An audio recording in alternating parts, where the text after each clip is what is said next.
The Range Rover's tires had barely touched the faded yellow line when Officer Winters made his move. What should have ended with a citation spiraled into handcuffs, a fabricated charge, and Darius Carter, tech mogul and pillar of the community, thrown into a holding cell. Just another black man taught a lesson. Just another victim of the 8th Precinct, until Darius made one call that changed everything. As Chief Malcolm Hayes storms into the precinct to free his childhood friend, Deputy Commissioner Lane's meticulously crafted empire of corruption begins to fracture. The city's most powerful men are now locked in a lethal chess match where pawns keep turning up. Dead. They targeted the wrong man. They just don't know it yet. Just before we get back to it, I'd love to know where you're watching from today. And if you're enjoying these stories, make sure you're subscribed, because tomorrow's special episode is one you definitely don't want to miss. The morning sun cast long shadows across Main Street as Darius Carter pulled his black Range Rover into what appeared to be an open parking spot in front of Westside Coffee. It had been a good morning. The quarterly reports for his tech consulting firm showed growth despite the economic downturn, and he just closed a deal with a major healthcare provider. Darius stepped out of his vehicle, straightening his tailored navy suit. At 38, he carried himself with the quiet confidence of someone who had built something from nothing. He glanced down at the parking spot, noticing the faded yellow lines that had nearly disappeared from years of traffic and weather. For a moment, he wondered if it was actually a valid spot, but seeing other cars parked in the same pattern, he shrugged it off. Inside Westside Coffee, the rich aroma of freshly ground beans greeted him as he entered. The barista, Lisa, all ready, started preparing his usual double espresso. "Morning, Mr. Carter. The usual?" Lisa called over the hiss of the espresso machine. "You know it, and I've told you a dozen times to call me Darius," he replied with a warm smile. As Darius chatted with Lisa, Officer Brad Winters sat in his patrol car across the street, eyeing the Range Rover with undisguised contempt. At 26, Winters was eager to make his mark in the department. 3 years on the force, and he was still stuck writing parking tickets and responding to noise complaints. "Look at that," Winters muttered to himself, watching Darius enter the coffee shop. "Fancy car, fancy suit. Bet he thinks the rules don't apply to him," he radioed in. "Dispatch, Officer Winters. I'm issuing a citation for illegal parking on Main Street." "Copy that, Winters." Winters approached the Range Rover, circling it slowly, looking for additional violations. Finding none, he began writing the parking ticket with particular attention to detail. Inside the coffee shop, Darius glanced out the window and noticed the officer circling his vehicle. "I think I'm getting a ticket," Darius said to Lisa, frowning. "For what? Everyone parks there." "Apparently not today," Darius replied, placing his cup down. "I better go see what's up." Darius pushed through the door just as Winters was placing the ticket under his windshield wiper. "Excuse me, officer," Darius called out politely. "Is there a problem with my parking?" Winters turned, a slight smirk playing at the corners of his mouth. "Good morning, sir. You're parked in a no-parking zone." Darius glanced down at the faded lines, then back at the officer. "I'm sorry, but the lines are barely visible. I thought this was a legitimate spot." "Ignorance of the law isn't an excuse," Winters replied, his tone hardening. "The signage is clearly posted at the corner." Darius looked down the block. The sign was partially obscured by a tree branch, hardly visible from where he'd parked. "Officer, I understand you're doing your job, but that sign isn't clearly visible from here, and these lines are completely faded." Darius kept his voice even, reasonable. Winters' posture stiffened. "Sir, the ticket has already been issued. You can contest it in court if you have a problem with it." As their conversation continued, a second patrol car pulled up behind Darius's Range Rover. Officer Craig Sullivan, a veteran with 20 years on the force, stepped out.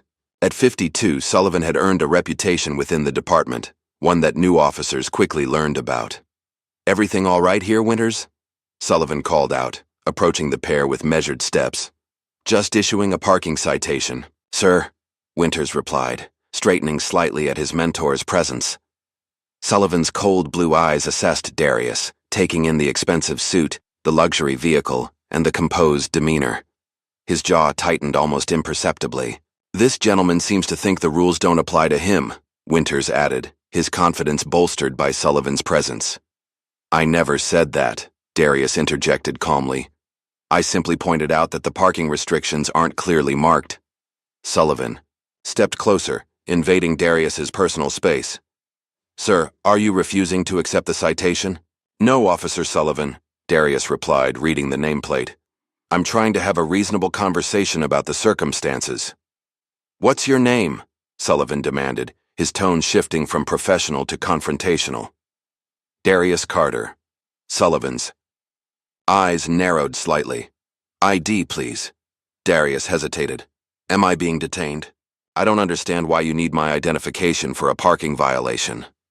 When an officer asks for ID, you provide it, Sullivan snapped. That's the law. Darius knew his rights, but he also recognized the dangerous turn this conversation had taken. Slowly, he reached for his wallet. Carefully, Winters warned, his hand moving to rest on his holster. The gesture wasn't lost on Darius, who extracted his driver's license and handed it to Sullivan with deliberate calm. Sullivan studied the license longer than necessary. You're not from around here, are you, Mr. Carter? I've lived in this city for 12 years. My business is just 3 blocks from here. What kind of business? Sullivan's tone was laced with suspicion. Technology consulting. Carter Technologies. By now, several customers from the coffee shop had gathered outside, watching the interaction, with concern. Lisa stood at the door, her phone in hand, clearly recording the scene. Sullivan handed the license back to Darius. The fine is $75. Pay it within 30 days. Thank you, officer. I'll take care of it. Darius tucked his license away, ready to end the interaction. But Winters wasn't satisfied. Wait a minute. How do we know this vehicle belongs to him? Let's run the plates. Sullivan nodded, and Winters returned to his cruiser to check the registration.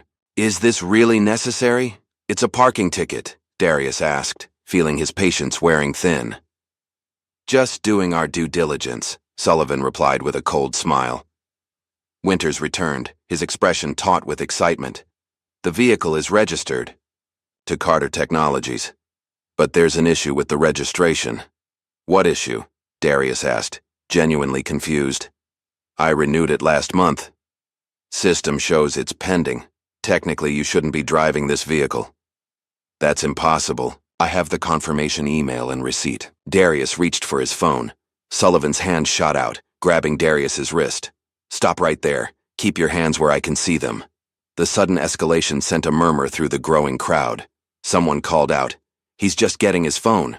Sullivan ignored the onlookers. Sir, I'm going to need you to turn around and place your hands on the vehicle. For a parking ticket and a registration question? Darius asked incredulously. This is completely unnecessary. Are you resisting? Sullivan's voice hardened dangerously. Before Darius could respond, a third police cruiser arrived. Sergeant Miller, a heavy-set man with a perpetual scowl, emerged and quickly assessed the situation. What's the problem here, officers? Miller asked, his gaze shifting between Sullivan, Winters, and Darius. Sullivan responded, Possible stolen vehicle. Registration irregularities. Subject is being uncooperative. I am not being uncooperative. Darius maintained his composure. This is my vehicle. The registration is current. Miller ignored Darius, turning to Sullivan. Proceed. With that single word, Sullivan grabbed Darius's arm, spinning him around and forcing him against the Range Rover's hood. The crowd's murmurs turned to shouts of protest. This is unnecessary, Darius insisted, his face pressed against the warm metal of his car. I've done nothing wrong. Stop resisting, Winters shouted, though Darius was clearly compliant. I'm not resisting, Darius replied, the indignity of the situation washing over him. Sullivan roughly pulled Darius's arms behind his back, cuffing him with unnecessary force. Darius Carter, you're under arrest for driving an unregistered vehicle and resisting arrest, Sullivan announced loudly, playing to the crowd. As they led him to the patrol car, Darius maintained his dignity. He looked at the crowd, many with phones raised recording the incident. Please send those videos to Carter Technologies, he called out calmly. My team will need them. Lisa stepped forward. I've got it all, Darius. I'm calling Trevor from the legal department right now. Sullivan shoved Darius into the back of the patrol car harder than necessary. As the door slammed shut, Darius caught a glimpse of the officers sharing satisfied looks. This wasn't about a parking spot or registration. This was something else entirely. The fluorescent lights of the 8th Precinct buzzed overhead as Officer Sullivan yanked Darius from the back of the patrol car. The ride had been deliberately rough, Sullivan hitting every pothole, taking corners sharply, a petty display of power that Darius had endured in silence. "Let's go, big shot," Sullivan growled, marching Darius through the rear entrance of the station. Inside, the precinct hummed with activity, phones ringing, officers at desks filing reports, the occasional shout across the room. A few officers glanced up as Sullivan paraded Darius through, their expressions ranging from indifference to thinly veiled disdain. At the booking desk, a heavy-set officer with thinning gray hair barely looked up from his computer. "What have we got?" "Unregistered vehicle resisting arrest," Sullivan replied, pushing Darius forward. "I did not resist arrest," Darius stated firmly. "And my vehicle is properly registered. This is harassment." The booking officer finally looked up, his bored expression unchanged. "Save it for the judge, pal." Darius was photographed, fingerprinted, and stripped of his belongings: wallet, watch, wedding ring, phone, and belt, each item cataloged with mechanical efficiency. Throughout the process, he maintained his composure, reciting his name and date of birth when asked, refusing to give them the satisfaction of seeing him rattled. "Processing cell 3, the booking officer finally said, nodding toward a door at the far end of the room. Sullivan gripped Darius's arm, steering him roughly down the corridor. They passed several holding cells, most empty at this hour, before reaching cell 3.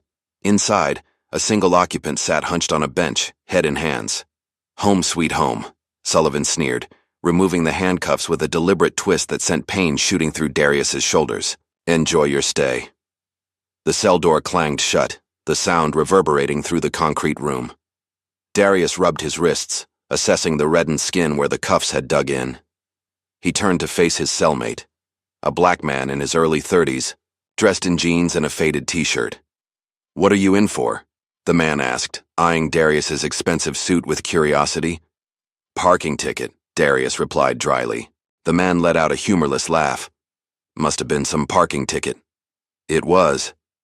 Apparently, parking while black is still a crime in this city. Darius extended his hand. "Darius Carter, Reggie Washington." They shook hands. "So, what really happened?" Darius sat on the bench opposite Reggie, loosening his tie. "Parked in front of a coffee shop where the lines were faded. Officer took issue with it, then with me questioning the ticket. Then suddenly my registration was suspicious. Next thing I know, I'm in cuffs." Reggie nodded knowingly. "Sullivan and Winters?" Darius looked up, surprised. "How'd you know?" "Been there, done that." Reggie leaned back against the wall. "They got a whole operation going." "What do you mean?" "They target specific people, professionals, people with something to lose. They're not just racist, they're strategic." "Strategic how?" Before Reggie could answer, footsteps approached the cell. Lieutenant James Mason, a tall man with salt and pepper hair and cold eyes, stood outside, flanked by Winters and a young officer Darius hadn't seen before. "Carter," Mason called out, his voice carrying authority earned through years of command. "You've caused quite a stir this morning." Darius stood, approaching the bars. "I'd like to know what I'm being charged with, Lieutenant. And I'd like to make my phone call." Mason's mouth twitched in what might have been amusement. "All in good time, Mr. Carter. All in good time. The law says—" "I know what the law says," Mason cut him off sharply. "You'll get your call. But first we need to process your paperwork." He turned to the young officer. "Johnson, handle the intake forms." Officer Johnson, a fresh-faced man who couldn't have been more than 25, nodded stiffly. "Yes, sir, as—" Mason walked away. Winters lingered, a smug smile playing on his lips. "Comfortable, Carter. I hear the accommodations aren't quite up to your standards." Darius didn't take the bait. "I'd like to make my phone call, Officer Winters." Like the lieutenant said, all in good time. Winters' smile widened. "Maybe after lunch, or dinner. Who knows? Paperwork can be so unpredictable." After Winters departed, Officer Johnson approached the cell, clipboard in hand. Unlike the others, his demeanor was professional, almost apologetic. "I need to ask you some questions for the intake form, Mr. Carter." Darius provided the requested information: address, employment, emergency contact. Throughout the exchange, Johnson avoided eye contact, his discomfort evident in the way he shifted his weight from foot to foot. When he finished, Johnson hesitated, glancing down the empty corridor. "Your phone call. I'll try to expedite it." Before Darius could reply, Johnson hurried away. "That one's new," Reggie observed once Johnson was out of earshot. "Still has a conscience." "What's your story?" Darius asked, turning his attention back to his cellmate. Reggie sighed. "Similar to yours. I own a barbershop on West Side. 3 locations now. Was driving my new Audi when Sullivan pulled me over. Said my taillight was out. It wasn't. Next thing, they're searching my car. Finding marijuana residue that magically appeared. 3rd time they've done it to me. 3rd? Yeah. First time was 2 years ago, then again last summer. Always the same crew. Sullivan, Winters with Mason running the show." Darius frowned. "Why target you repeatedly?" "They want money," Reggie said simply. "First time my lawyer fees cost me 20 grand. Second time they held me for 3 days.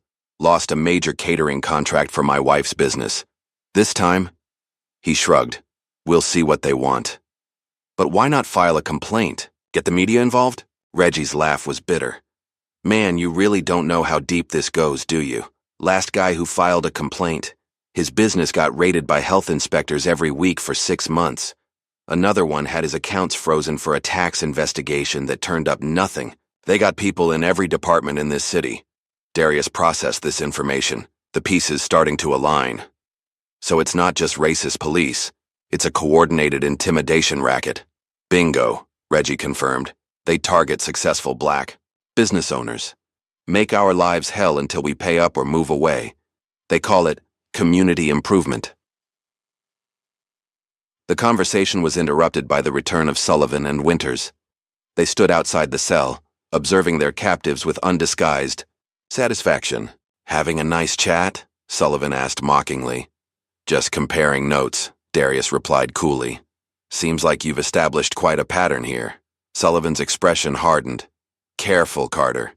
That mouth of yours is already in enough trouble." "Eyed dots. Like to make my phone call now, it's been hours." Winters checked his watch with exaggerated movements. "Has it? Time flies when you're having fun." Sullivan unlocked the cell. "Fine. 1 call. Make it count." They led Darius to a desktop phone in an interview room, the door left deliberately, open so they could overhear. Sullivan smirked. "No attorney can get you processed before morning anyway." Darius picked up the receiver, dialing a number from memory. After 2 rings, a deep voice answered, Chief Hayes speaking. "Malcolm, it's Darius." There was a pause on the other end. "Darius? Why are you calling my office line instead of my cell?" "I'm currently enjoying the hospitality of the 8th Precinct," Darius replied, keeping his tone neutral. "Apparently parking violations are now arrestable offenses." The silence on the other end was deafening. When Malcolm Hayes spoke again, his voice had dropped an octave, tight with controlled anger. "What officers?" "Sullivan and Winters. Lieutenant Mason is supervising." Another pause. "Don't say another word. To anyone. I'm on my way." The line went dead. Sullivan, who had been listening, approached with narrowed eyes. "Who was that?" "One phone call," Darius replied evenly. "As is my right." Sullivan grabbed Darius's arm, nails digging in. "I asked who you called." "An interested party." Sullivan's grip tightened painfully. "You think you're smart? Let's see how smart you feel after a night in the tank." They returned to the holding cell, Sullivan shoving Darius inside with unnecessary force. As the door clanged shut, Winters approached, his face flushed with anger. "You made a mistake," he hissed through the bars. "Whatever you think is going to happen, it won't." After they departed, Reggie whistled low. "You got them spooked. Who'd you call? The governor?" "Better," Darius replied, straightening his rumpled jacket. "I called the chief of police." Reggie's eyes widened. "Chief Hayes, you know him?" "Since we were 8 years old. We grew up together in the same housing project. Been best friends ever." Since, a slow smile spread across Reggie's face. Oh man, Sullivan and Winters have no idea what's coming, do they? No, Darius said grimly. They don't. In the administrative section of the precinct, the atmosphere had shifted dramatically. Sullivan burst into the break room where Mason was pouring coffee, his face flushed. We've got a problem, Sullivan announced, voice low. Carter called Hayes. Mason's cup paused midway to his lips. Chief Hayes? They're friends, apparently. Mason set the cup down, coffee sloshing over the rim. Damn it, Sullivan. I told you to check his connections before bringing him in. How was I supposed to know? He's buddies with the chief? Sullivan defended. He's just another rich guy in a fancy car. Mason pinched the bridge of his nose. Call Lane, now. Sullivan retrieved his phone, stepping into the corner. After a brief exchange, he handed the phone to Mason. Mason, Deputy Commissioner Gregory Lane's smooth voice came through the speaker. I understand we have a situation. Carter called. Hayes, Mason stated flatly. They're apparently close.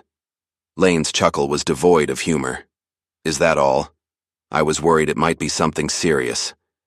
Sir, with all due respect, Hayes could be here any minute. Let him come, Lane replied with casual confidence. Carter violated the law. The arrest is legitimate. On paper, yes, but then there's no problem, Lane interrupted. Hayes can't interfere with a lawful arrest without compromising his position. He knows that. And if he ignores protocol? Lane's voice hardened. Then he'll be giving me exactly what I need to recommend his removal. Either way, this works in our favor. As Mason continued his conversation with Lane, Officer Johnson lingered in the hallway listening. His expression grew increasingly troubled as he heard Mason detailing how they would handle Hayes' arrival. When Sullivan emerged from the break room, Johnson quickly busied himself with paperwork, but his mind raced with the implications of what he'd overheard. Back in the holding cell, Darius explained his history with Hayes to Reggie. We came up together in Eastside Gardens. His mother worked 2 jobs, hospital during the day, cleaning offices at night. My dad ran the community center before he passed. Malcolm practically lived at our place during high school. We went to different colleges but stayed close. He went into law enforcement, I went into tech. But the bond never broke. And now he's the chief, Reggie marveled. That's some serious backup. Malcolm is a good man, Darius said firmly. One of the best I know. He's been fighting to reform this department since he joined. Made a lot of enemies doing it too. Including Lane, Reggie noted. Darius looked up sharply. You know about Lane? Everyone in my neighborhood knows. Deputy Commissioner Lane is the reason these cops think they're untouchable. Word is, he's got half the city officials in his pocket. The precinct grew unusually quiet, the normal bustle replaced by tense anticipation. Officers gathered in small groups, speaking in hushed tones, casting occasional glances toward the holding cells. Something was coming, and everyone knew it. Darius sat perfectly still, his outward calm belying the storm of thoughts within. This had escalated far beyond a parking ticket, or even a wrongful arrest. He'd inadvertently stepped into a war. One that had apparently been raging behind the scenes for years. A battle between corrupt officers protecting their power and those fighting for a just system. The sound of the precinct doors bursting open echoed down the corridor. Raised voices followed. Authoritative commands met with defensive responses. Then, distinct among the chaos, a familiar voice that carried both power and barely contained fury. Where is he? Chief Malcolm Hayes demanded. Where is Darius Carter? Darius and Reggie exchanged looks. The chief had arrived, and the real battle was about to begin. The echo of Chief Malcolm Hayes' commanding voice still hung in the air as Darius sat up straighter in the holding cell. His childhood friend's arrival changed everything, though whether for better or worse remained to be seen. Your friend's about to walk into a hornet's nest, Reggie commented, leaning forward. Malcolm knows what he's doing, Darius replied, though concern edged his voice. He didn't get to be chief by being naive. They fell silent, straining to hear the confrontation unfolding beyond their view. Through the concrete walls they caught fragments, Hayes demanding explanations, Mason's defensive responses, voices rising and falling in tense exchange. In the precinct's main area, Chief Hayes stood with military posture, his dark suit impeccable, his presence filling the room. At 40, Hayes had the bearing of a man accustomed to authority, his eyes sharp and assessing beneath a close-cropped hairline. The silver badge on his belt gleamed under fluorescent lighting, a symbol of the power he wielded, and the responsibility that came with it. "Lieutenant Mason." Hayes's voice cut through the sudden silence of the precinct. "I'm still waiting for an explanation. Why is Darius Carter in a holding cell over a parking citation?" Mason stepped forward, his expression carefully neutral. "Chief, with all due respect, Mr. Carter was arrested for driving an unregistered vehicle and resisting arrest. The initial contact was regarding improper parking, but the situation escalated." "Escalated how?" Hayes asked, his tone dangerously calm. "He became confrontational when asked for identification," Sullivan interjected, joining Mason. "We followed protocol." Hayes's gaze shifted to Sullivan, taking in the veteran officer's defensive stance. "Your body cam footage will confirm that, I assume?" A flicker of unease crossed Sullivan's face. "My camera malfunctioned during the encounter. And yours, Officer Winters?" Winters straightened. "Same issue, sir. Technical malfunction." Hayes's expression hardened. What a remarkable coincidence. 2 camera failures during the same arrest. The precinct had gone utterly still, every officer watching the confrontation with wary eyes. This wasn't just about one arrest. It was a power struggle playing out in real time, with careers and reputations hanging in the balance. "I want to see Carter, now," Hayes demanded. Mason hesitated. "Sir, he's still being processed." "Now, Lieutenant." The command left no room for argument. Mason nodded stiffly and motioned to an officer. "Bring Carter from holding." As they waited, Hayes surveyed the room. Most officers avoided his gaze, suddenly busy with paperwork or hushed conversations. Only Officer Johnson met his eyes directly, a silent message passing between them. The holding cell door opened, and Darius emerged, escorted by a uniformed officer. Despite hours in custody, he maintained his dignity, back straight, expression composed. When he spotted Hayes, relief briefly softened his features. "Are you all right?" Hayes asked, stepping forward. "I've had better days," Darius replied with grim humor. Hayes turned to Mason. "Release him, immediately." "Chief," Mason began. "Protocol dictates—" "I'm familiar with protocol, Lieutenant," Hayes cut in. "I'm also familiar with harassment and racial profiling. Release him now, or explain to Internal Affairs why you refused a direct order." The tension in the room thickened. Mason and Sullivan exchanged glances, a silent calculation passing between them. Before Mason could respond, the precinct doors opened again. Deputy Commissioner Gregory Lane strode in, his presence commanding immediate attention. Tall and impeccably dressed in a tailored charcoal suit, Lane projected authority and confidence. At 55, his silver hair and patrician features gave him the air of a distinguished statesman rather than a cop. "Chief Hayes," Lane called out, his voice smooth and controlled. "I thought I might find you here." Hayes turned, his expression revealing nothing. "Commissioner, I wasn't aware this situation required your attention. When the chief of police personally intervenes in a routine arrest, it becomes my concern." Lane's smile didn't reach his eyes. "Perhaps we should discuss this in private." "There's nothing to discuss. Mr. Carter is being released." Lane stepped closer, lowering his voice. "Malcolm, think carefully about what you're doing. This department operates on procedure and chain of command. You're undermining both." "What I'm undermining is a clear case of police misconduct," Hayes replied, matching Lane's hushed tone. "We both know what's happening here." "Do we?" Lane's smile tightened. "What I see is a chief allowing personal relationships to cloud his judgment." Their eyes locked in silent challenge. Everyone in the room sensed the invisible lines being drawn, the battle shifting from Darius's arrest to something much larger. "Darius," Hayes called, breaking eye contact with Lane. "You're free to go. We'll discuss the details of this incident later." Lane's expression darkened. "Chief Hayes, you're overstepping." "No, Commissioner. I'm doing my job." Hayes turned to Mason. "Process Mr. Carter's release, now." Mason hesitated, caught between the two highest-ranking officials in the department. After a tense moment, he nodded to an officer. "Process him out." Lane's composure slipped for just a second, anger flashing across his features before the mask of professional detachment returned. "This isn't over, Malcolm." "No," Hayes agreed quietly. "It isn't."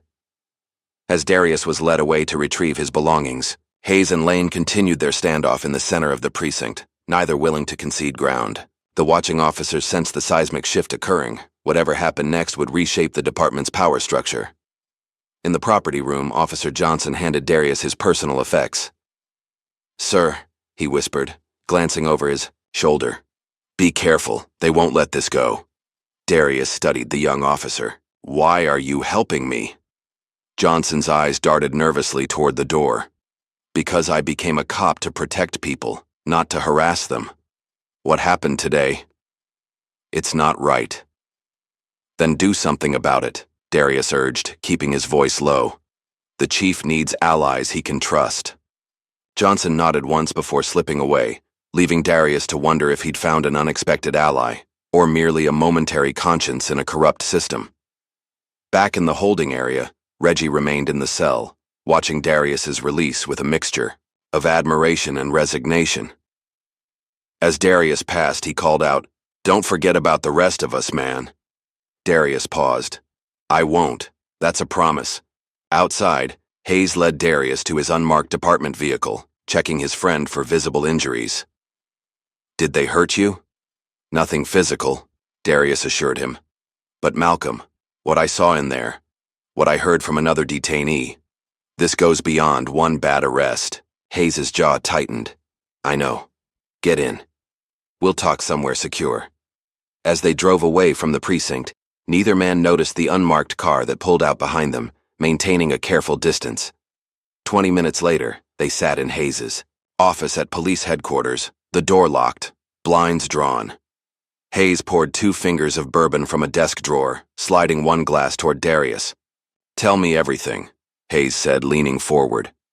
Darius recounted the entire incident, the parking ticket, the escalation, the arrest, but more importantly, what he'd learned from Reggie. "It's a pattern, Malcolm.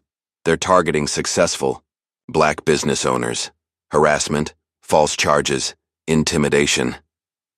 Darius's voice hardened. "It's a coordinated effort." Hayes nodded grimly. "I've suspected something like this for months, but the complaints always disappear. Witnesses recant. Evidence vanishes." He took a long sip of bourbon. "Lane's tentacles reach into every department in this city. Reggie said they cause problems until people pay up or leave town. Called it community improvement. Gentrification by intimidation." Hayes muttered. "Classic Lane. He's been pushing for urban renewal in traditionally black neighborhoods for years. On the surface, it's about economic development. In reality, it's about pushing us out," Darius finished. "But why? What does Lane get from this?" Hayes set down his glass. "Money, power, political capital. The real estate developers backing these projects make millions when neighborhoods turn around. Lane gets kickbacks, investments in his family businesses, campaign donations for his political allies. The officers doing his dirty work get promotions, overtime, special assignments, and no one stops them? People have tried." Hayes' expression darkened. "The last assistant DA who looked into Lane's operations was found with child pornography on his computer. Career destroyed, case dropped. The internal affairs sergeant who started investigating Sullivan and his crew? His wife's business was hit with health code violations until it went bankrupt. His daughter lost her college scholarship. He transferred to traffic division within months." Darius absorbed this, the implications sinking in. "So me getting arrested wasn't random?" "I doubt it. Your company's been in the news lately. That hospital contract, the expansion plans. You're exactly the kind of successful black entrepreneur they target." Hayes leaned back, studying his friend. "But they made a mistake going after you." "Because I know you?" "Because we know each other," Hayes corrected, "and because neither of us backs down from a fight." Darius swirled the amber liquid in his glass. "What happens now?" "Now," Hayes said, determination hardening his voice. "We fight back. But you need to understand, Darius, these people are dangerous. Lane won't stop at threats or intimidation. He'll destroy anyone who threatens his operation. I'm not afraid." "You should be," Hayes countered. "But being afraid doesn't mean we don't act. It means we act smart." He pulled out a notepad. "Tell me about this Officer Johnson." As Darius detailed his interactions with the young officer, Hayes took notes. "He could be valuable, an inside source, but he'll need protection." Their planning was interrupted by Hayes's phone buzzing. He checked the screen, his expression growing grim. "Lane?" Darius guessed. "Mayor's office. Lane works fast." Hayes stood. "I need to take this. Wait here." While Hayes stepped into an adjoining room, Darius pulled out his own phone, scrolling through dozens of missed calls and messages from his wife, his business partner, his attorney. As he began returning texts, a new message appeared from an unknown number. "They're watching you. The coffee shop wasn't random. Be careful." Darius stared at the cryptic warning, unease settling over him. Before he could respond, the message disappeared, deleted remotely. Hayes returned, his expression tense. "The mayor wants to see me. Lane's spinning this as a case of me abusing my position to help a friend. That's ridiculous. It's politics." Hayes sighed. "Darius, you should go home, check on your family. This is just beginning." "What about you?" "I'll handle the mayor, but we need to move carefully from here. Lane's operation has been running unchecked for years. He won't give it up without a fight." Meanwhile, in Lane's spacious office overlooking the city, the deputy commissioner held court. Sullivan, Winters, and Mason stood before his desk like schoolboys called to the principal's office. "You arrested the chief's best friend," Lane stated, his voice deceptively calm. "Without clearing it with me first." Sullivan shifted uncomfortably. "We didn't know they were connected." "That's the problem, isn't it?" Lane leaned forward. "You didn't know. In our business, ignorance isn't just dangerous, it's potentially fatal." "Sir," Mason interjected. "We followed procedure. The arrest was clean." "Clean?" Lane's laugh was cold. "Hayes walked into my precinct and took your prisoner without resistance. That's not clean, Lieutenant. That's a mess." Winters, sweating visibly, spoke up. "What happens now, sir?" Lane studied each man in turn, his gaze calculating. "Now we contain the damage. Mason, pull every record of Carter's arrest from the system. Sullivan, find our contact at the DA's office. Make sure any complaint Carter files disappears. Winters, you've become a liability." The young officer blanched. "Sir?" "You're on administrative leave, effective immediately." "But, sir—" "Pending investigation of alleged excessive force," Lane continued as if Winters hadn't spoken. "For your protection, of course." After dismissing Winters, Lane turned to the remaining officers. "Hayes won't let this go. He's been looking for a way to come after me for years. This time he thinks he's found it." "What do you need from us?" Mason asked. "Everything on Hayes. His movements, his contacts, his vulnerabilities." Lane's eyes hardened. "And I want Carter watched. Every move, every call, every meeting. And if Hayes notices, he'll notice." Lane said dismissively, "Let him. It'll keep him reactive instead of proactive." Sullivan leaned forward. "What about the business? Our special operations?" "Proceed as usual, but carefully. No new targets until this blows over." Lane stood, signaling, "The meeting's end. And find me something on Hayes. Everyone has secrets, even the righteous chief." The morning sun streamed through the windows of Darius's home office as he reviewed security footage from his business. After his release the previous day, he'd returned home to his worried wife, Vanessa, explaining the situation in careful terms to avoid alarming her further. But as dawn broke, he found himself searching for answers and evidence. The doorbell rang, interrupting his thoughts. Through the security monitor, he spotted Hayes on his doorstep, dressed in civilian clothes, jeans and a button-down shirt instead of his usual suit. The casual attire couldn't disguise the tension in his friend's posture. Darius opened the door. "You look like hell." "Good morning to you too," Hayes replied with a tired smile. "Can I come in?" "In the kitchen. Vanessa poured coffee for them before, discreetly leaving the two men alone. "How'd it go with the mayor?" Darius asked once they were seated. Hayes grimaced. "About as expected. He's concerned about appearances and procedural integrity." Translation: Lane got to him first. "He's not backing you?" "Politically, it's safer to stay neutral." Hayes sipped his coffee. "But he didn't order me to back off either, which tells me Lane doesn't have as much leverage with him as he thinks." Darius nodded toward his laptop. "I've been reviewing my company's security logs. Someone accessed our system 3 days ago, before my arrest." Hayes leaned forward. "You were targeted." "Looks that way. They were searching financial records, client lists, property holdings." Darius's expression hardened. "This wasn't random, Malcolm.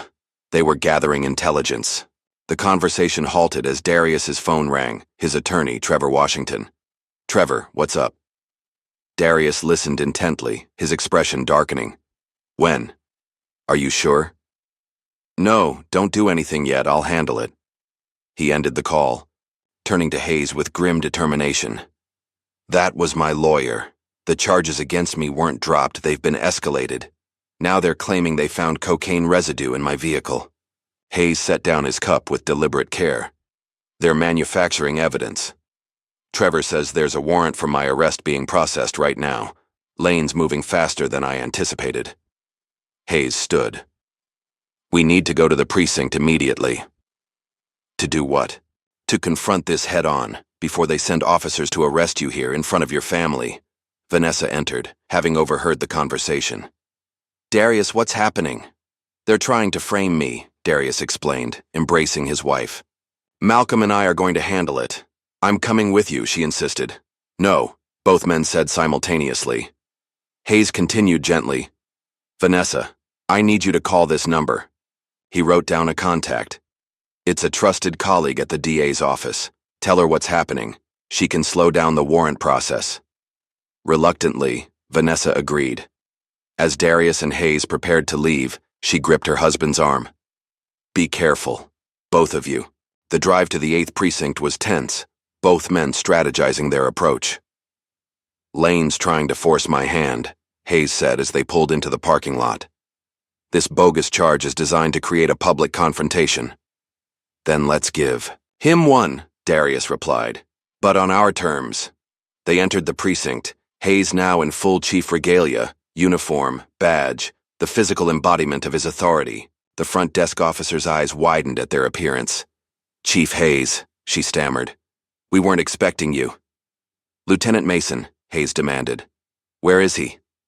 "In his office, sir." Hayes strode through the precinct, Darius at his side. Officers stopped mid-conversation, watching their progress with wary eyes.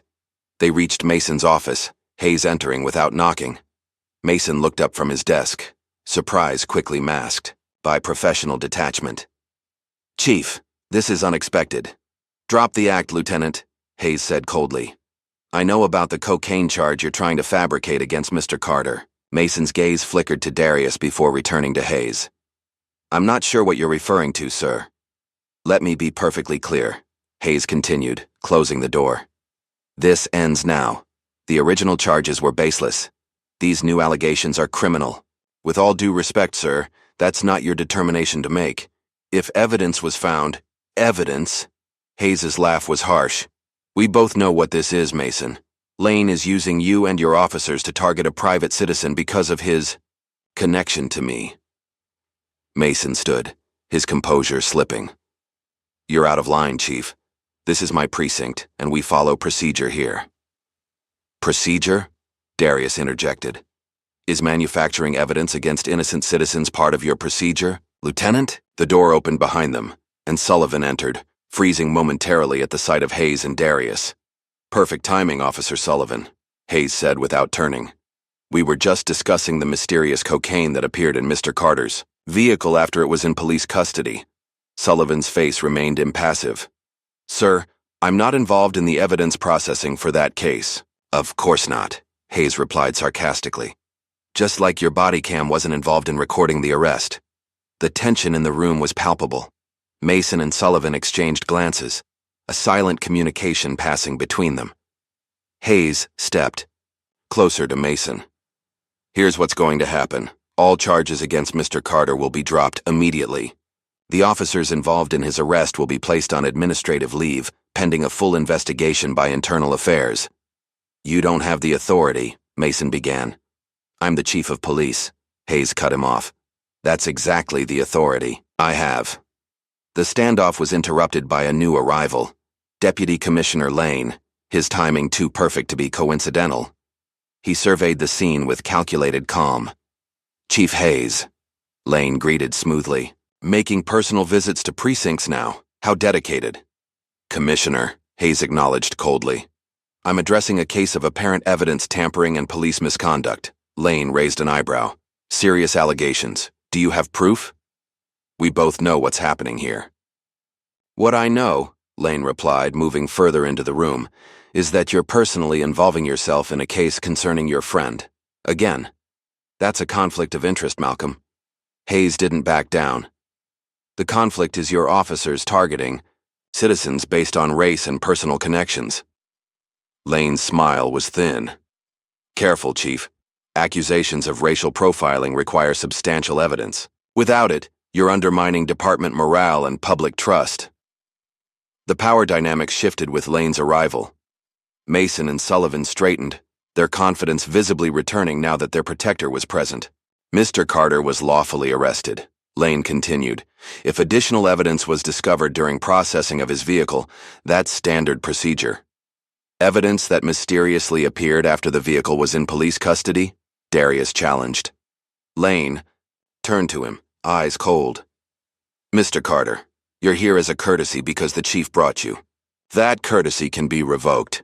This is a police matter now. Hayes stepped between them.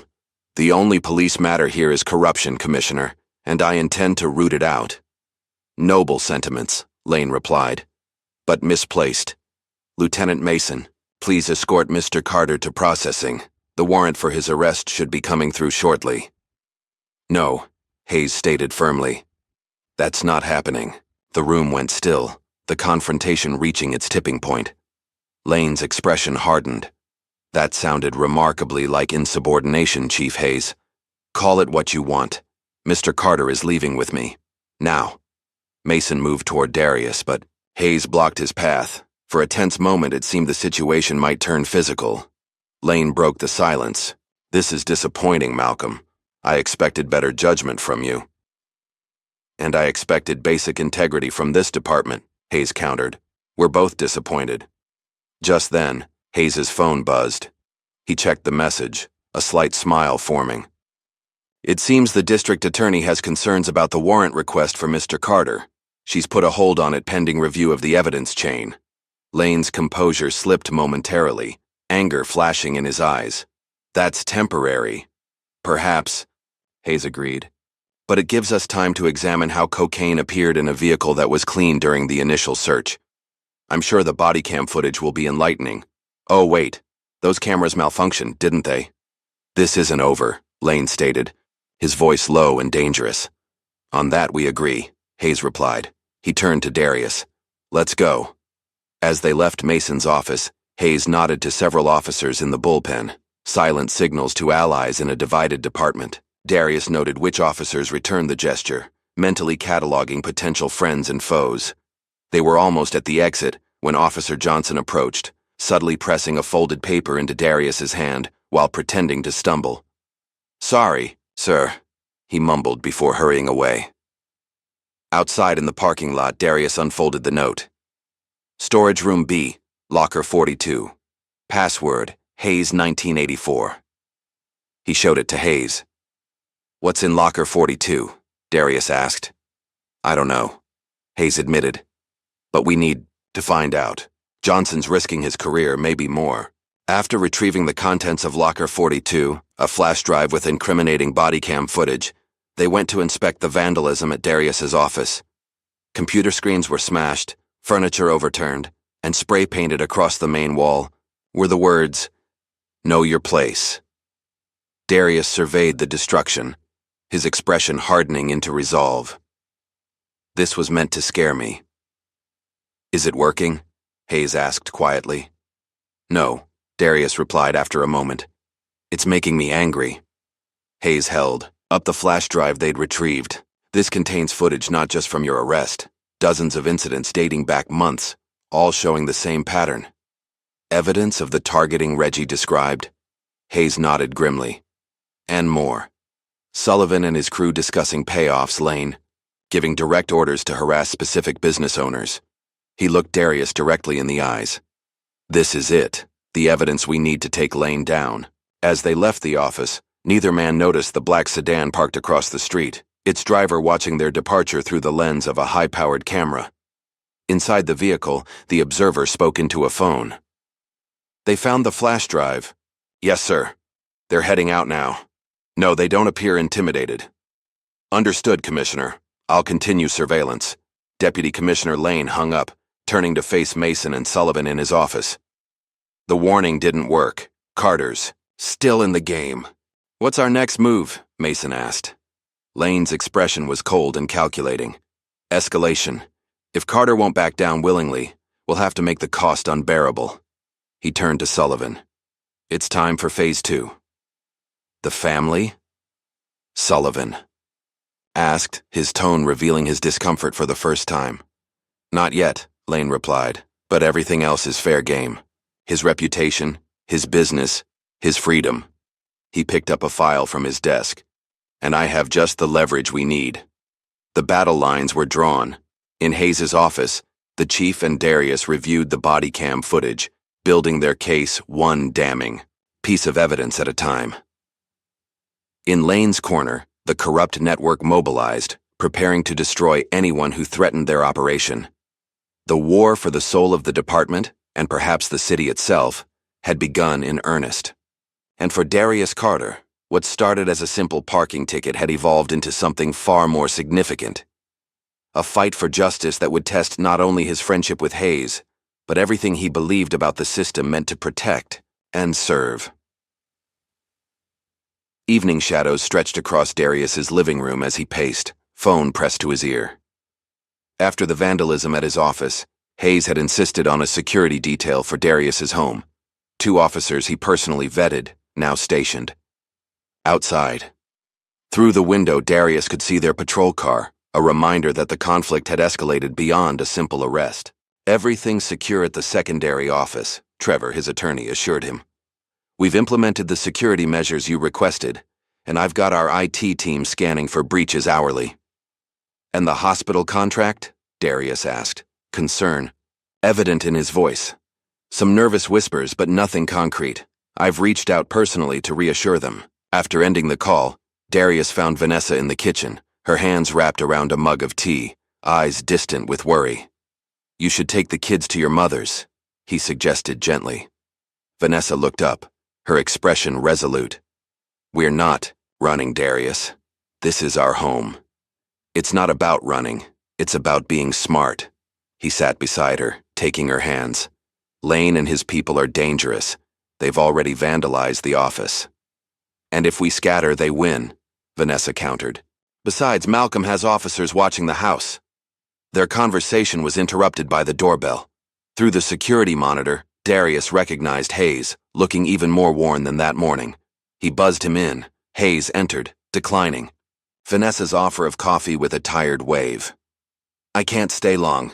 Things are moving quickly. In Darius's home office, away from Vanessa's concerned ears, Hayes revealed the developments. The footage is authentic, he confirmed.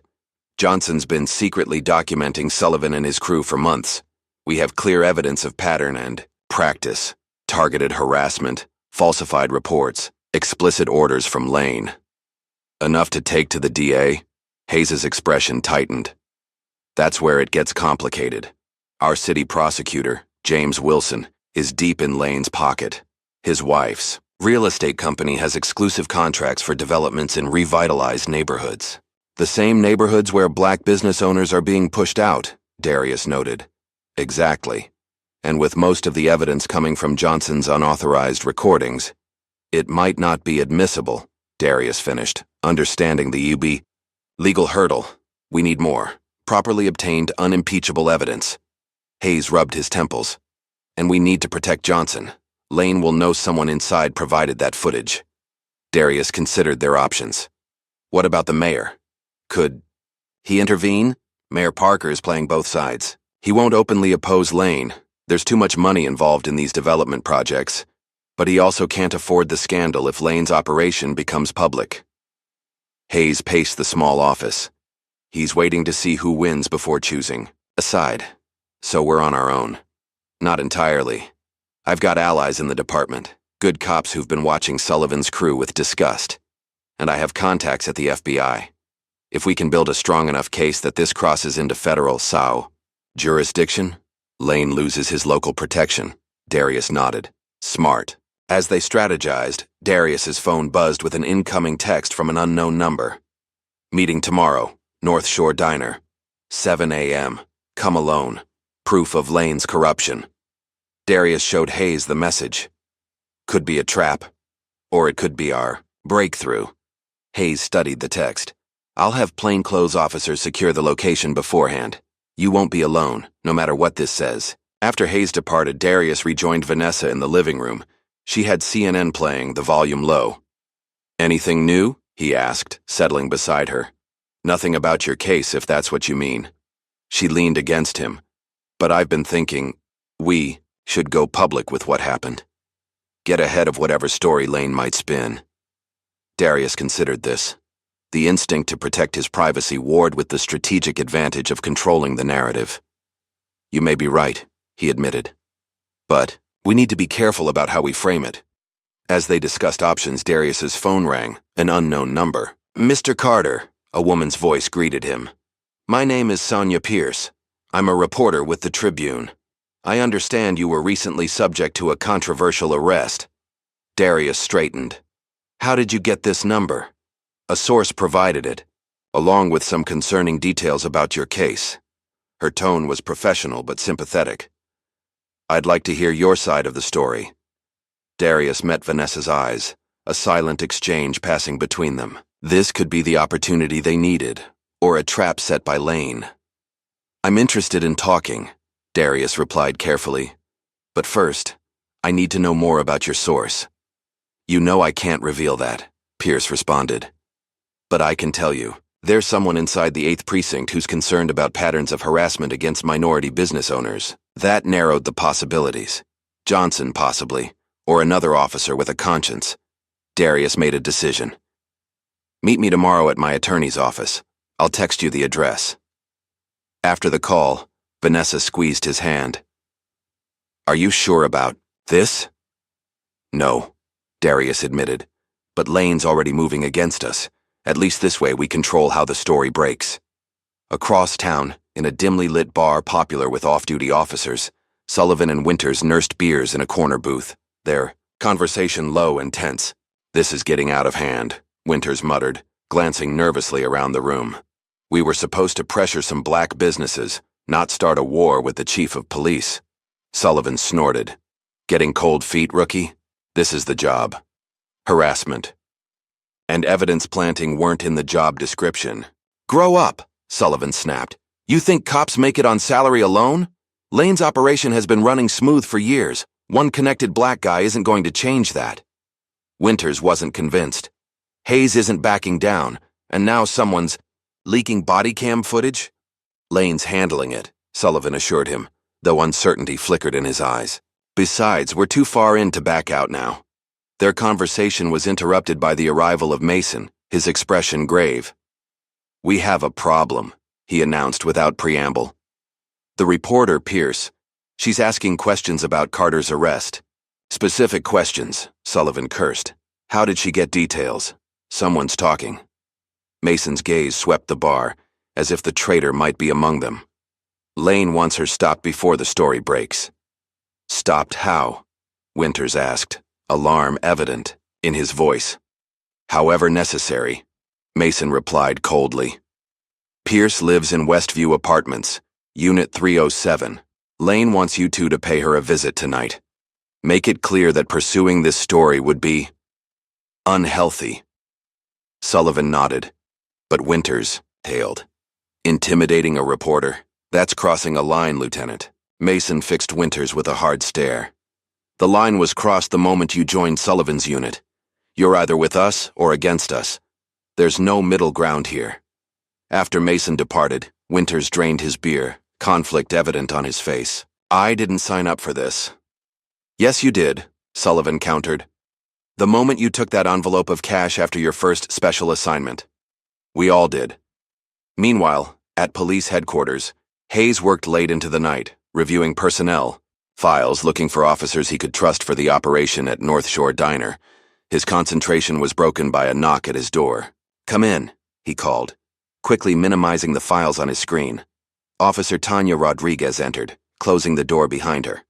As Internal Affairs' youngest detective, she had a reputation for incorruptibility that had made her few friends but earned Hayes' respect. You wanted to see me, Chief?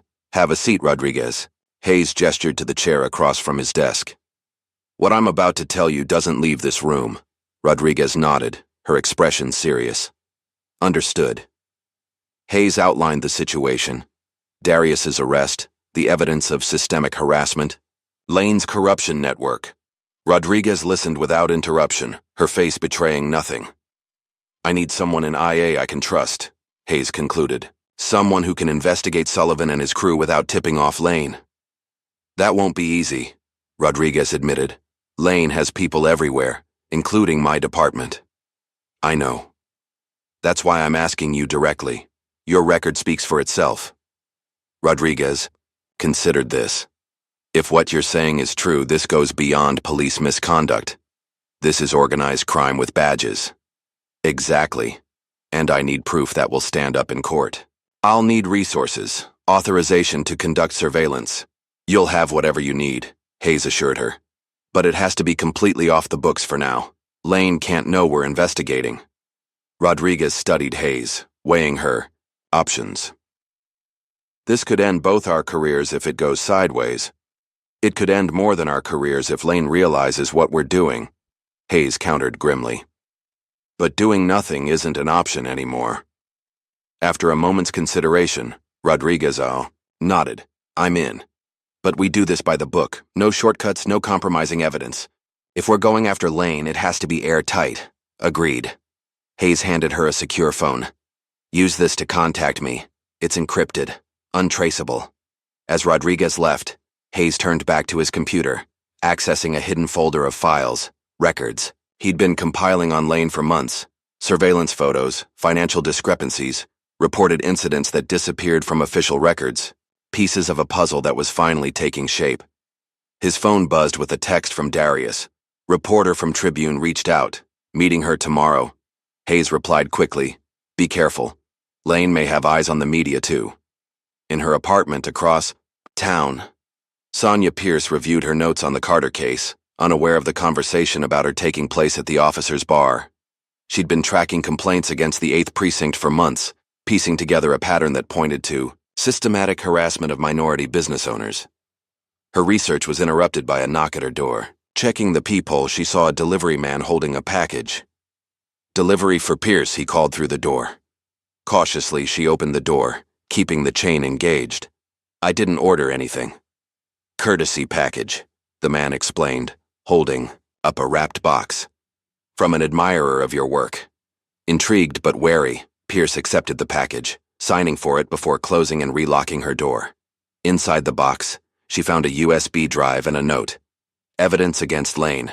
Publish at your own risk. Across the city, the key players in the unfolding drama prepared for the next day's confrontations, unaware that events were accelerating beyond anyone's control. Morning light spilled through the windows of North Shore Diner as Darius sat in a corner booth, nursing a cup of coffee that had long gone cold. The meeting was set for 7 a.m., but he'd arrived 30 minutes early, watching each new customer with cautious scrutiny. Hayes had been true to his word. 3 plainclothes officers were strategically positioned throughout the diner, their presence providing a measure of security without being obvious. At precisely 7 a.m., the bell above the door chimed. A middle-aged, white woman entered, her auburn hair pulled back in a severe bun, her movements confident as she scanned the diner. Her gaze landed on Darius, recognition flickering in her eyes. She approached his table. Mr. Carter. Darius nodded cautiously. And you are? Linda Bennett. She slid into the booth opposite him. I worked as Deputy Commissioner Lane's administrative assistant for 8 years, until yesterday when I resigned. You're taking a risk meeting me, Darius observed. Bennett's smile was tight. I've been taking risks for months, copying files, recording conversations. Lane's operation isn't just unethical, Mr. Carter. It's criminal. Why come forward now? Because of you, she replied simply. When I saw what they did to you, a respected businessman with no criminal history, I knew it had gone too far. She slid a thumb drive across the table. Everything's here. Financial records, meeting minutes, Lane's personal files on targeted businesses. The Urban Renewal Project is just a cover for systematic extortion and property theft. Darius pocketed the drive. Why give this to me instead of Internal Affairs or the FBI? Because Lane has people in both, Bennett explained. And because you have Hayes. The chief might be the only person with enough authority and integrity to actually do something with this information. Before Darius could respond, his phone buzzed with an incoming call from Vanessa. He excused himself to answer. Darius, someone broke into our house, Vanessa's voice was shaking. The security officers, they're both unconscious. I'm locked in the bathroom with the kids. Cold fear gripped Darius. Have you called 911? Yes, they're sending officers. But Darius, whoever did this, is still in the house. I can hear them. Stay hidden, he instructed, signaling urgently to the plainclothes officers. I'm on my way. Ending the call, he turned to Bennett. I have to go. Emergency at home. Is there a way to contact you? She handed him a burner phone. My number's programmed. And be careful, Mr. Carter. Lane won't stop until you're destroyed, or he is. The drive to Darius's home was a blur. Hayes meeting him there with a full tactical team. They arrived to find 3 patrol cars already on scene, officers securing the perimeter. Vanessa and the kids are safe, an officer informed them as they approached. The intruders fled before we arrived. Inside, the house had been ransacked, furniture overturned, drawers emptied, walls defaced with spray-painted threats. In the living room, 2 security officers were being treated by paramedics, both suffering from concussions after being attacked from behind. Vanessa sat on the couch, arms around their 2 children, her expression a mixture of fear and fury. When she saw Darius, she rose to embrace him. They took your laptop, she reported, and the safe in your office was opened. Did you see them? Hayes asked gently. No, Vanessa replied, but I heard one of them make a call. He said, tell Lane it's done. That's when I knew this wasn't a random break-in. Hayes' expression hardened. This is direct retaliation. Lane's escalating faster than I anticipated. He's scared, Darius realized. Bennett's evidence, Johnson's recordings, the Tribune story in the works. He's losing control of the narrative. Their conversation was interrupted by the arrival of a forensics team. As they began processing the scene, Hayes pulled Darius aside. You need a secure location. Lane's shown he's willing to target your family. I'm not hiding, Darius insisted. That's exactly what he wants. It's not hiding. It's tactical retreat, Hayes argued. Just until we can move against Lane formally. Before they could continue. Hayes' phone rang. His expression grew increasingly grim as he listened. When? He demanded. Is he alive? Yes. Secure the scene. No one in or out except our people. He ended the call, his face ashen. Officer Johnson was just found in the precinct parking garage, beaten within an inch of his life. Darius absorbed this news with growing anger. Lane's tying up loose ends. Johnson's the whistleblower who provided the body cam footage, Hayes explained to Vanessa. This attack was meant as a warning to others who might speak out. Darius made a decision. We need to accelerate our timeline. Bennett's evidence, Johnson's footage, Sonia Pierce's reporting. We need to use it all. Now, before Lane can do more damage. I agree, Hayes said grimly. Lane's getting desperate, which makes him even more dangerous. As they strategized, Darius received a call from Sonia Pierce. Mr. Carter. Her voice was urgent.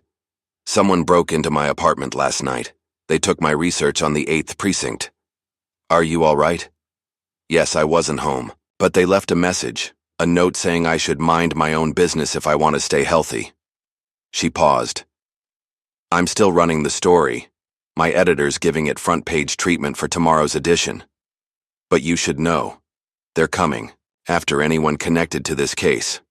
After the call, Darius turned to Hayes. Pierce is still publishing despite being threatened. We need to make sure she has protection. Already on it, Hayes assured him. I've assigned officers I trust personally. What about Carla Brooks?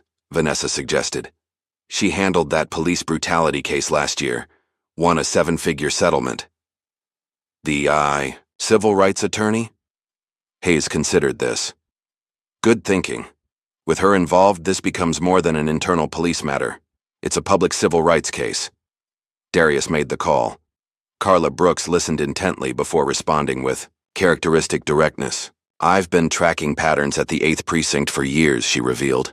Your case could be the key to breaking it open. I'll meet you at my office in 2 hours. As preparations accelerated, Lane was holding an emergency meeting with his inner circle. Mason, Sullivan, and several others whose careers and freedom now hinged on silencing Darius and Hayes. The reporter has evidence, Lane informed them, his usual composure cracking. Ann Carter met with Linda this morning. Bennett? Mason looked shocked. Your assistant? She's involved in this? Apparently she's been collecting information for months, Lane confirmed bitterly.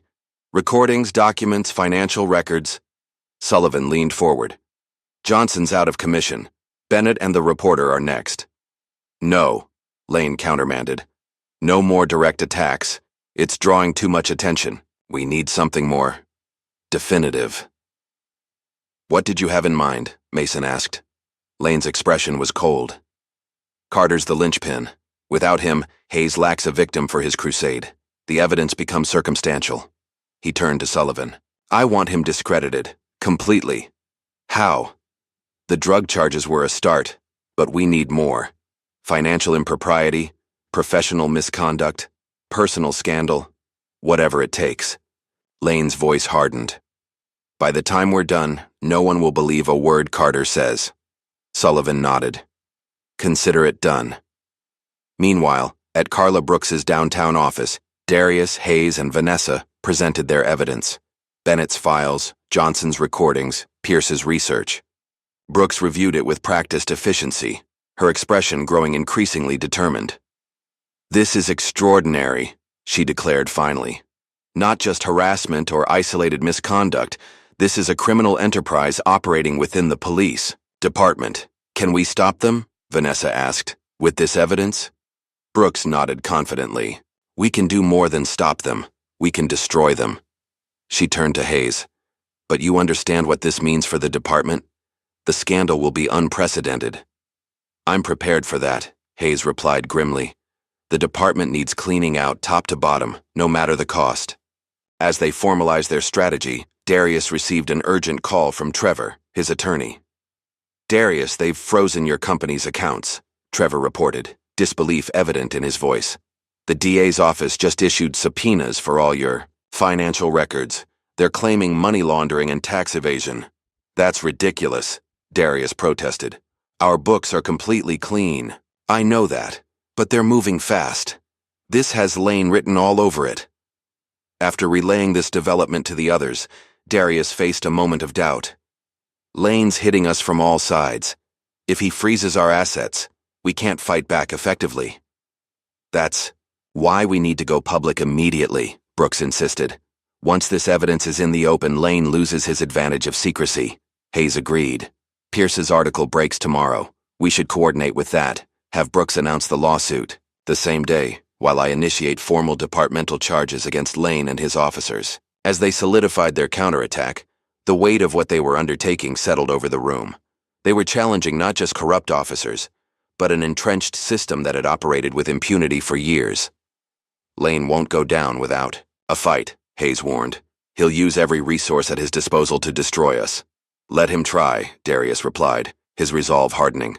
Some fights are worth the cost. That evening, as Sonia Pierce put the finishing touches on her exposé, Officer Johnson lay in a hospital bed under guard, and Lane dispatched his operatives to undermine Darius's reputation. The battle lines were drawn for what would become the most significant police corruption case in the city's history. The war that began with a parking ticket was about to reshape the city's power structure forever.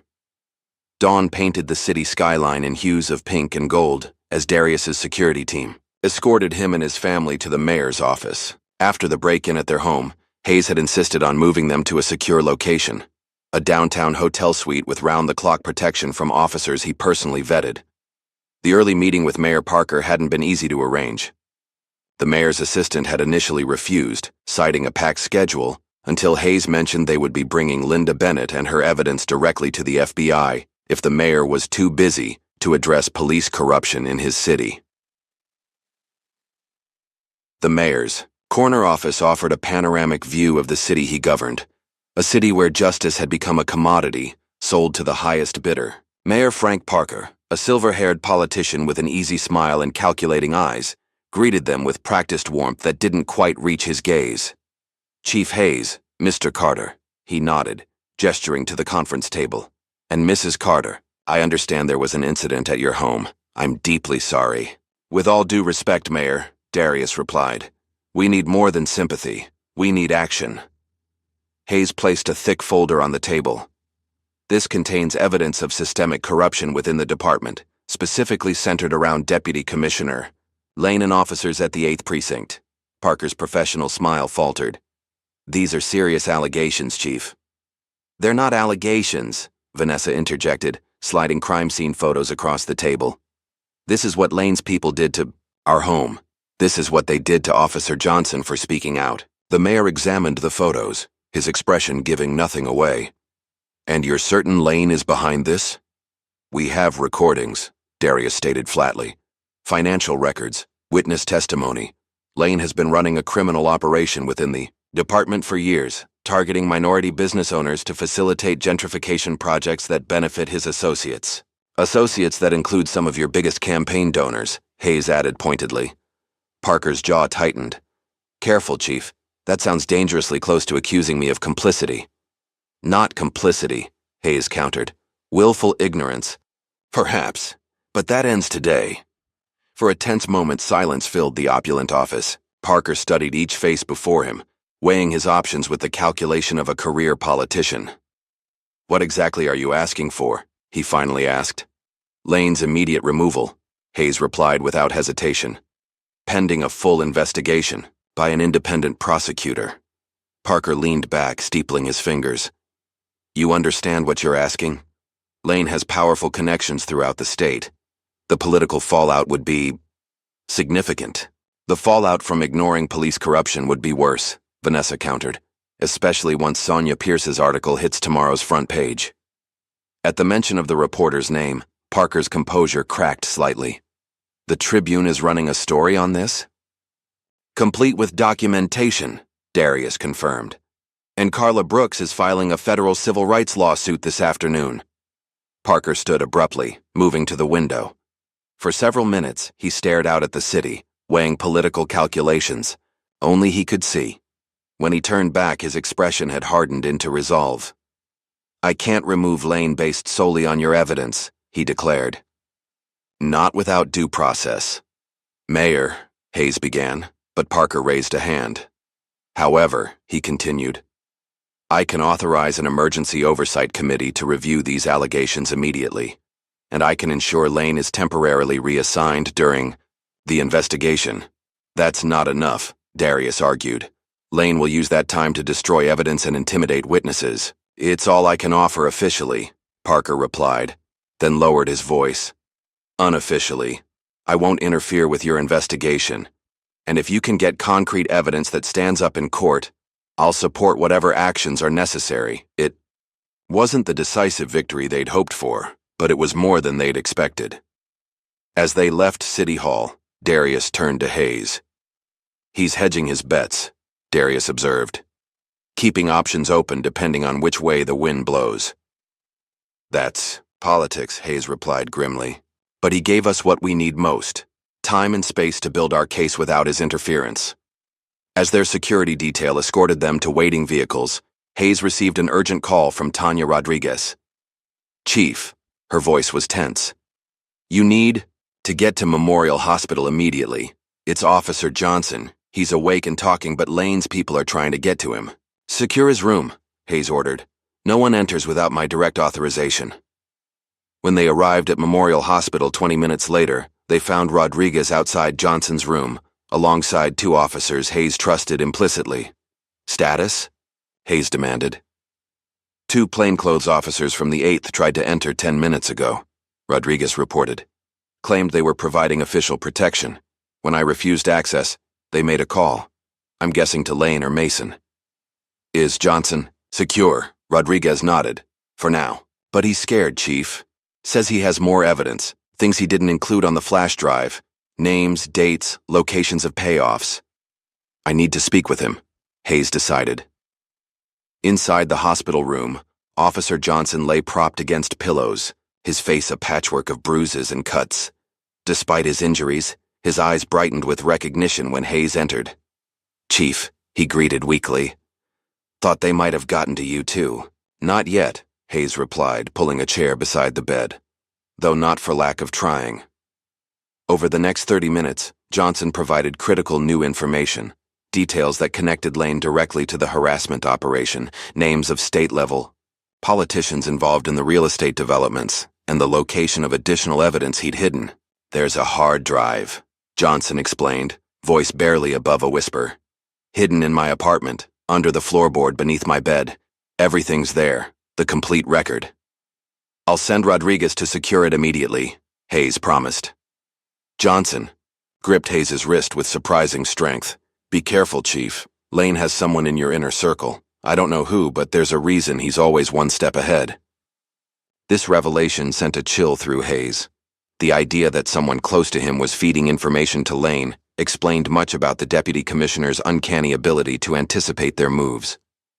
As Hayes left Johnson's room, he found Darius in intense conversation with Carla Brooks, who had arrived minutes earlier. "The grand jury hearing is scheduled for tomorrow morning," Brooks informed them. "I've secured court orders protecting all our key witnesses, including Johnson and Bennett." "And Pierce's article?" Darius asked. "Running in tomorrow's early edition," Brooks confirmed. "I've coordinated with her editor to ensure the timing aligns with our filing." Hayes pulled them aside, lowering his voice. "Johnson says Lane has someone in my inner circle. A mole." That explains how they knew about the meeting with Bennett, Darius realized, and possibly how they found your safe during the break-in. "We need to limit information to only those we absolutely trust," Hayes decided. "From now on, critical details stay between the people in this hallway." As they continued strategizing, Hayes' phone rang. "Officer Rodriguez." "Chief." Her voice was breathless. "I've secured Johnson's hard drive, but there's a problem. Lane's just issued an official order removing you from duty pending investigation of misconduct and abuse of authority. He's named himself acting chief, effective immediately." Hayes' expression darkened. "On what grounds?" "He's claiming you interfered with legitimate arrests and investigations due to personal connections. He has statements from officers alleging you threatened them to protect Carter." "Can he do that?" Darius asked when Hayes relayed the news. "Technically, the deputy commissioner can temporarily relieve the chief under extraordinary circumstances," Hayes explained. "It's meant for scenarios where the chief is physically incapacitated or under criminal investigation. This is his countermove," Brooks observed. "By removing you officially, he gains control of the department and access to your files. And the authority to shut down our investigation," Hayes added grimly. Darius checked his watch. "The grand jury convenes in 18 hours. We need to hold Lane off until then." "I know someone who can help," Hayes decided. "An old friend at the Department of Justice. If we can get federal involvement, Lane's authority is superseded." While Hayes made his call, Darius received an urgent message from Trevor. Officer Winters had been found dead in his apartment, an apparent suicide. "Suicide?" Darius questioned skeptically. "Or silencing a potential witness?" "Either way, it's convenient for Lane," Hayes noted after concluding his call. Winters was the most vulnerable of his crew, young, possibly remorseful. If he'd decided to cooperate, another loose end tied up, Brooks concluded grimly. Lane's cleaning house. As evening approached, the hospital corridor became a makeshift command center. Rodriguez arrived with Johnson's hard drive. Trevor brought legal documents, and Sonia Pierce joined them briefly to coordinate final details for her exposé. We've collected statements from 12 victims of the 8th Precinct's targeting, Pierce reported. Plus financial records showing suspicious property acquisitions following business closures in target neighborhoods. Combined with Johnson's evidence and Bennett's documents, it's overwhelming, Brooks confirmed. Lane may have political connections, but this is too big to bury. Their planning was interrupted when Hayes received word that Sullivan was on the move, headed to the state capitol to meet with political allies. He's running, Hayes realized. Lane must have told his inner circle to disappear until the storm passes. Or he's delivering evidence to someone with the power to shut down our investigation, Darius suggested. Either possibility was concerning. Hayes dispatched trusted officers to track Sullivan while maintaining their focus on the immediate threat, Lane's attempt to seize control of the department. As night fell, Lane made his next move.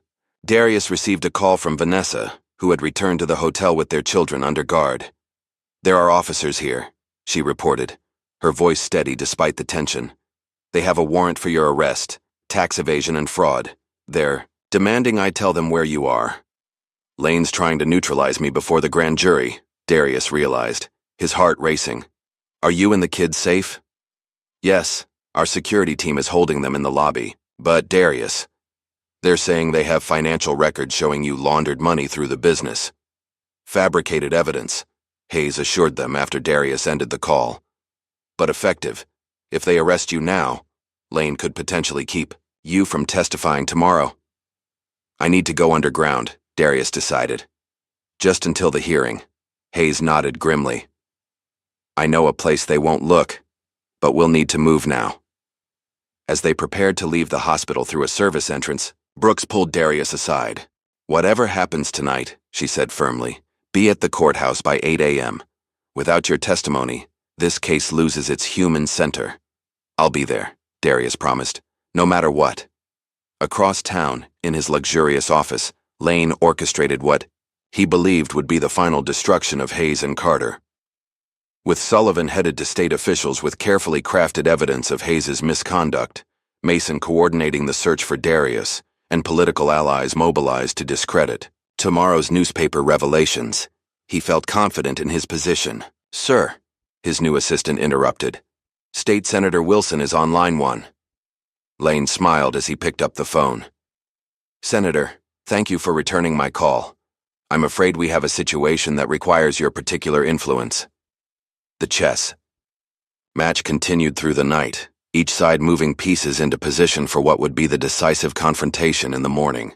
The grand jury hearing that was meant to expose Lane's corruption had become a race against time, and a test of whether justice could prevail against a system designed to protect its own. The courthouse steps gleamed in the morning sunlight as Carla Brooks paced anxiously, checking her watch for the third time in 5 minutes. The grand jury was scheduled to convene in 30 minutes, but there was still no sign of Darius. "Any word?" she asked Trevor, who was equally concerned. "Nothing. Since last night," he replied grimly. Hayes was taking him to a secure location, but they should have arrived by now. Inside the courthouse, prosecutors huddled in urgent conversation. The lead attorney, a veteran prosecutor named James Reynolds, approached Brooks with visible tension. "We have a problem," he announced without preamble. "Our key witness, Officer Johnson, hasn't arrived. His protection detail can't locate him." "Lane," Brooks concluded immediately. "He's neutralizing our witnesses. Without Johnson or Carter, this case is severely compromised," Reynolds acknowledged. Brooks made a swift decision. "Move forward with Linda Bennett's testimony. She has enough documentation to establish the pattern. I'll keep trying to locate Darius." As they entered the courtroom, Brooks noticed several of Lane's allies in the gallery, including Mason and 2 state representatives known to be in his pocket.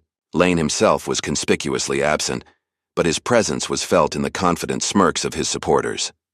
The proceedings began with the prosecutor outlining the case: systematic corruption within the police department, targeting of minority businesses, abuse of power at the highest levels. Bennett was called as the first witness, her testimony compelling as she detailed years of Lane's machinations. But without Johnson's first-hand account of police misconduct or Darius's personal experience, the human element that would sway the grand jury was missing. Brooks could see skepticism in some jurors' faces as the defense attempted to paint Bennett as a disgruntled employee with a vendetta. Halfway through Bennett's testimony, the courtroom doors opened. Every head turned as Darius entered, accompanied not by Hayes but by Officer Rodriguez. His appearance was haggard. Clearly he hadn't slept, but his expression was resolute. Brooks immediately called for a brief recess, pulling Darius and Rodriguez into a conference room. "What happened?" she demanded. "Where's Hayes?" "Lane's people found our safe house," Rodriguez explained, her voice tight with suppressed anger. "Someone must have followed us or tracked Hayes's phone.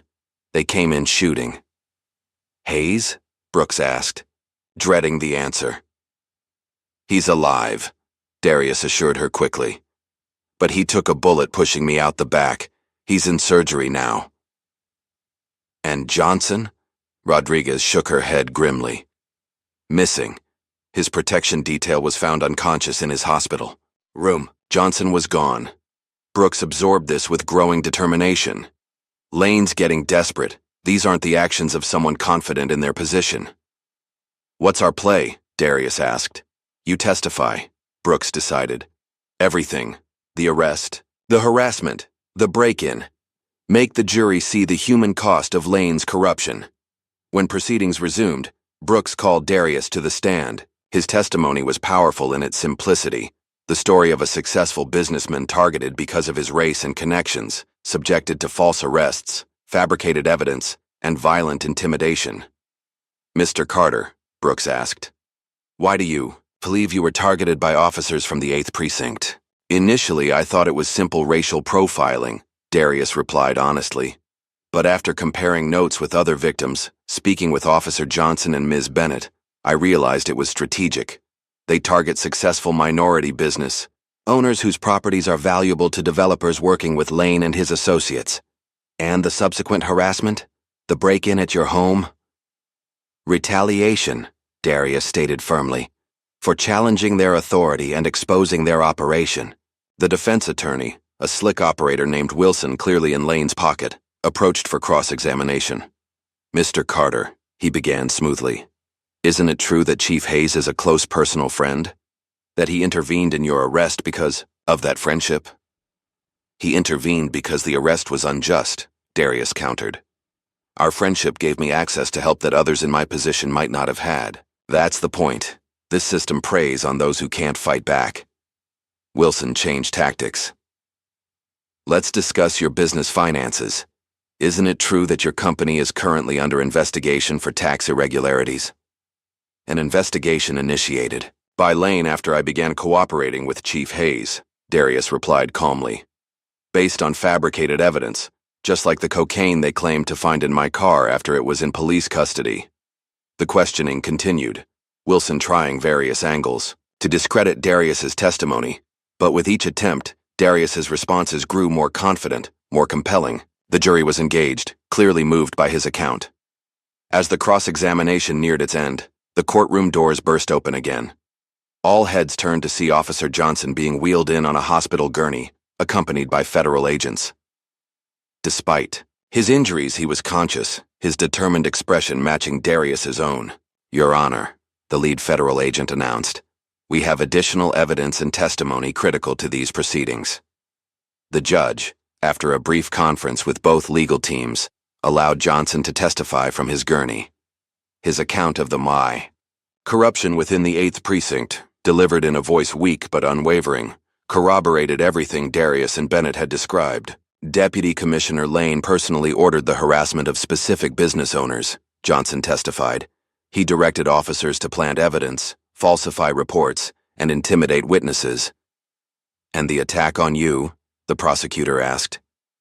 "Officer Sullivan and 2 others assaulted me in the parking garage after learning I had provided evidence to Chief Hayes," Johnson confirmed. "They said Lane wanted to send a message to anyone thinking of talking." As Johnson's testimony concluded, Brooks introduced the hard drive Rodriguez had recovered from his apartment, containing videos, audio recordings, and documentation that left no doubt about Lane's culpability. The defense attorneys huddled in urgent conference, clearly recognizing their position was crumbling. One slipped out of the courtroom, presumably to contact Lane. "The prosecution calls one final surprise witness," Brooks announced. Deputy Commissioner Gregory Lane. A murmur swept through the courtroom. Lane, of course, was not present, but the announcement sent a clear message that they were ready to confront him directly. The grand jury proceedings continued through the afternoon, with additional witnesses corroborating the pattern of corruption. By the time the jury retired to deliberate, the outcome seemed inevitable. Outside the courtroom, Darius received news that Hayes was out of surgery. The bullet had missed vital organs, and he was expected to recover fully. As relief washed over him, Darius's phone buzzed with an incoming news alert. Police corruption exposed. Tribune investigation reveals systematic targeting of minority businesses. Sonia Pierce's article had hit the digital edition, timed perfectly with the grand jury proceedings. Within minutes, the story was being picked up by national outlets. "It's working," Darius told Brooks as they waited. The pressure from multiple directions, the grand jury, the media, the federal agents, Lane can't fight on all fronts. Speaking of Lane, Rodriguez approached, her expression grim but satisfied. Federal agents just arrested him trying to board a private flight to the Cayman Islands. Apparently, he had offshore accounts and was attempting to flee with millions in cash. The grand jury's decision came swiftly. Indictments for Lane, Sullivan, Mason, and multiple officers from the 8th Precinct on charges ranging from corruption and evidence tampering to assault and conspiracy. As Darius left the courthouse, reporters swarmed around him, shouting questions about his ordeal and the wider implications of the case. Standing on the steps where his journey for justice had culminated, Darius delivered a statement that would be replayed on news broadcasts across the country. "Today isn't just about holding corrupt officers accountable," he declared, Vanessa standing proudly beside him. "It's about changing a system that allowed this corruption to flourish. It's about ensuring that no one, regardless of their position or connections, is above the law." 3 weeks later, Darius visited Hayes at his home, where he was recovering from his wound. They sat on the back deck, sharing a quiet moment after the storm of media attention and legal proceedings that had followed the indictments. "The mayor offered me a promotion," Hayes revealed, sipping sparingly from a glass of bourbon. "Commissioner, with a mandate to reform the department." "Are you taking it?" Darius asked. Hayes nodded slowly. "Someone has to rebuild what Lane destroyed. Might as well be someone who knows where all the bodies are buried. Literally in some cases," Darius added grimly, referring to the ongoing investigation that had uncovered evidence of even darker crimes within Lane's network. "What about you?" Hayes asked. "Your business back on track?" "Better than ever," Darius confirmed. "The publicity hasn't hurt, but more importantly, Carla Brooks and I are launching a foundation, supporting victims of police misconduct and funding accountability initiatives." Hayes raised his glass in approval. From parking ticket to systemic change, not bad for a month's work. As evening settled over the city, news played on Hayes's television, footage of a young officer at roll call in the reformed 8th Precinct, listening intently as a new supervisor emphasized community engagement and ethical policing. The reforms were beginning, slowly but surely. "It won't be easy," Hayes acknowledged, watching the broadcast. Lane's network was extensive.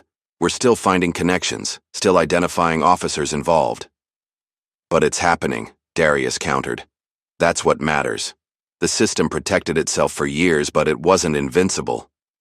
As they contemplated the changes their stand for justice had initiated, both men recognized that the work was far from complete. Corruption hadn't been eliminated, merely exposed in one corner of one city. But it was a start, a crack in the foundation of institutional injustice that had stood for generations. And for Darius Carter, whose ordinary day had turned into an extraordinary battle, that was enough. The parking ticket that had nearly destroyed his life had ultimately led to something much more significant, a chance to reshape the very system that had targeted him, and to ensure that others would not face the same injustice. Justice, as it turned out, wasn't just about holding the guilty accountable. It was about building something better from the ashes of a broken system. What does it take for a system built on injustice to finally break? Sometimes a single act of courage creates the first crack. Sometimes it's friendship that withstands corruption's assault. And sometimes it begins with nothing more than a parking ticket. Perhaps the most unsettling question isn't whether justice prevailed in this case, but how many others never got the chance Darius had. Those without connections, without resources, without a chief of police in their corner, their stories remain untold. Their justice remains denied. If this story resonated with you, take a moment to like and subscribe for more narratives that challenge our understanding of justice in America. Share it with someone who needs to hear it, because sometimes, the most important stories are the ones that make us question the systems we take for granted and inspire us to demand better.